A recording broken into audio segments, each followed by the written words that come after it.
Ignition sequence start. 6, 5, 4, 3, 2, 1, 0. All engine running. Liftoff. We have a liftoff.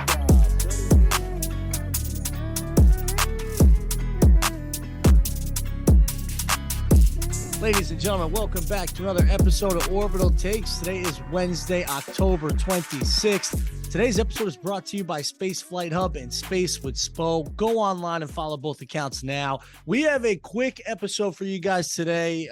Busy life these days. Pat's actually having a kid as we speak. So that's that. And but we definitely wanted to hop on here and talk about three big stories that we're all over the news this week. What should we hit first, Pat? Do you want to first talk about the Pillars of Creation photo or what? Or first off, I should say, how you doing? How you been?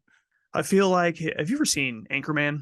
Yeah. And what's his name? Paul Rudd is like on location, like for Panda Watch, Panda Watch day 63. Like that's what it kind of feels like right now, waiting to have this kid. So, well, everybody wish Pat a congratulations. Hope everything goes well over there. And we can't wait to see photos when you got them. Oh yeah, we got a little space nerd on the way tomorrow. So yeah, that's gonna be lit. All right. Well, speaking of Pillars of Creation, there you go. That's a good segue there. That fucking segue, my guy. Yeah. So this week, or I should say last Wednesday, the photo that web dropped was a photo that Hubble already took in 1995. I think they followed up in 2014 with a photo of this as well. Yep. And it's called the Pillars of Creation. And it's one of the closest regions of active star formation to Earth, which makes it perfect for studying, these star forming regions and star forming processes. And besides all the science that's going to come from this, Pat, this photo is so fucking sick. I honestly think it kind of looks like cosmic chicken fingers a little bit, right? Like, I don't know if you noticed that, but yeah, they dropped this. And another thing that I thought was interesting about this, there's two photos that they dropped. One of them is like the long style. And then the other one, they basically already cropped it for an iPhone for us. Have you noticed that on the website? Like the downloadable version, it's like already made for an iPhone. So it is the perfect. You probably can't see it, but that's my background right there. That's what I'm saying. You didn't even need to crop it, right? Yeah, they already made it. Yeah. So that's that was one of the biggest drops of the week right there. What were your immediate thoughts? I mean, I had no idea it was going to be the Pillars of Creation they were showing us. I mean, that was pretty sick. When you think of iconic Hubble photos, the Pillars of Creation has got to be in your top 3, top 5, and I think we've just been waiting for something like this. Obviously the background I have here, the Cosmic Cliffs, is unbelievable. It's beautiful. I think that this Pillars of Creation one, everybody recognizes that one, and it blew my socks off, man. It was like, it's hard to choose a favorite. And I was messaging with one of our listeners who works closely on the web program, and I was like, it's hard to pick a favorite, but this is probably mine. Wow. It is so epic, and it's to see the difference between what Hubble sees and what JWST sees. It never ceases to amaze me. Mm-hmm.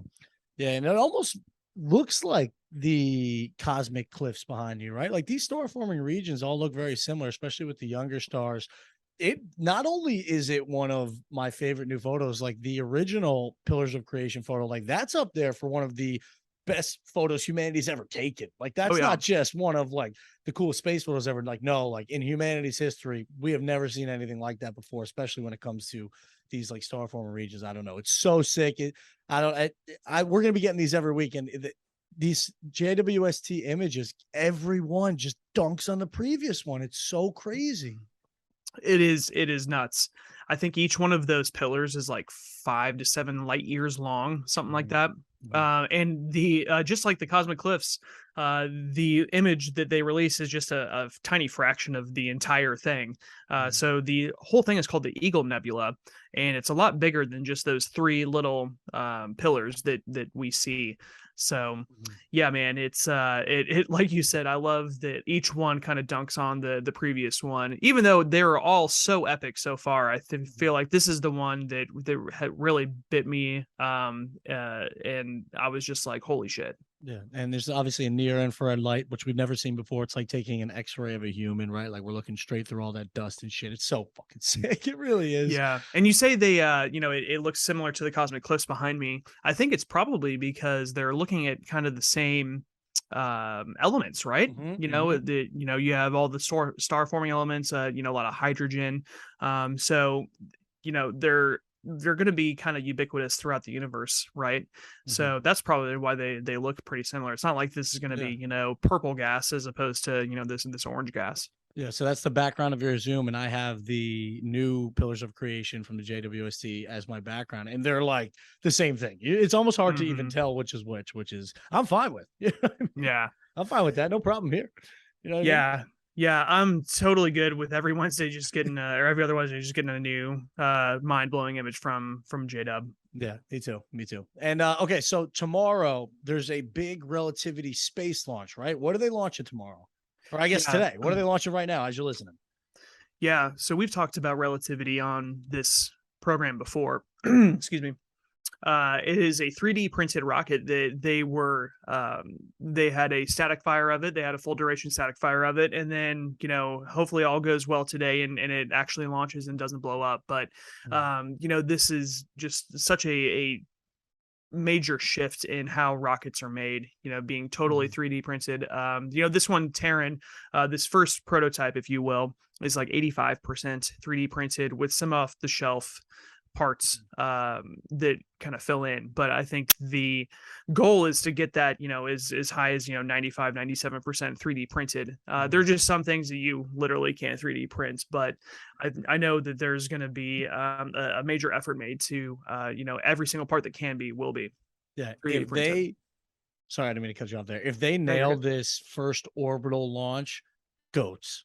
Goats, greatest of all time. I mean, that would Yeah. be so sick if they go out there today, as you guys listen to this, and they rock that orbital launch. I mean, the space industry is going to be shocked. I mean, because this is the competitor to the Falcon 9 rocket, right? Our baby, the Falcon 9. How many times has the fucking Falcon 9 had a successful orbital flight this year? I mean, that could be the Terrain 1 in a couple months if this does go right. I mean, they obviously have to hit max Q in this thing, which I'm a little nervous about. I mean, how much testing can you do on the ground that Right. actually relates to the real thing happening? I don't know, but I wrote here it's the first methane fueled rocket to launch, and also the first one that was primarily built from 3D parts. So this is sick. I mean, Hmm. this company is going to thrive on other planets, not just Earth. Like once you get to other planets, they can start making rockets over there. It's just fucking planet hop. No. Yeah, just think of what this means for the space industry. Like like you said, the Falcon was a disruptor in the space industry, becoming reusable. This first Terran rocket won't be reusable, but they will have a Terran R for reusable down the road. So, Mhm. yeah, like SpaceX, they're trying to be disruptors within the industry, and if all goes well, they certainly will be. Is this do they have a cool name for this launch? What was the name? I didn't get a chance to look at doesn't Relativity have the funny names? That is Rocket Lab that has the funny Oh names. shit. Okay, so they're just calling it Terrain 1. Yeah, I think Boring. it's just Terran 1. I'll take it. I'll take it. I wonder what time Yeah. that's happening at tomorrow. I mean, Rocket Lab has its own shtick, with the kick-ass mission names Yeah. and yeah, like what was the last one? It Argos Up From Here was the last one Rocket Lab did. There and Back Again, a rocket sail. That's my personal favorite one. Yeah. I like that. Sometimes I get Relativity and Rocket Lab mixed up there. They both start with R. Yeah. Well, that's that. All right. And last thing of the day, Polaris program. You wanted to talk about their training, right? They recently selected 38 new projects to do on their flight, right? Like regarding like to advance human health on Earth and long Yeah. duration in space. And they just Yeah. announced that this week, right? Yeah. If you guys aren't paying attention to the Polaris program, you really should give them a follow on socials. They are constantly doing these, fighter jet training sessions where they're getting their bodies used to these G loads.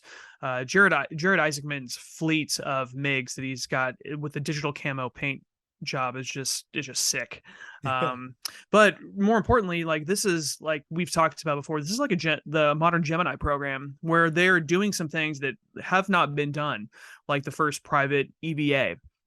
They are going to be testing SpaceX's EVA suits they're going to be doing the highest elliptical orbit of any manned orbital mission. I should say crewed orbital mission, not manned.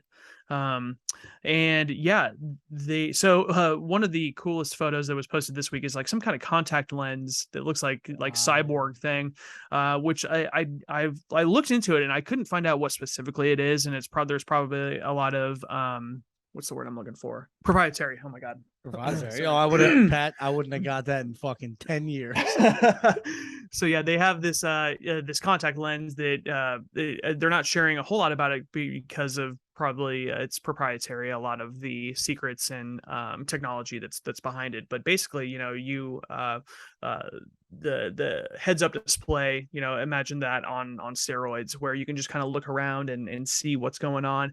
The F-22 Raptor, the fighter jet, they kind of have those, the pilots have the helmets that superimpose all the stuff so they can just kind of look around and see what's going on. Imagine just having a contact lens in your eye where you don't even have to wear a helmet.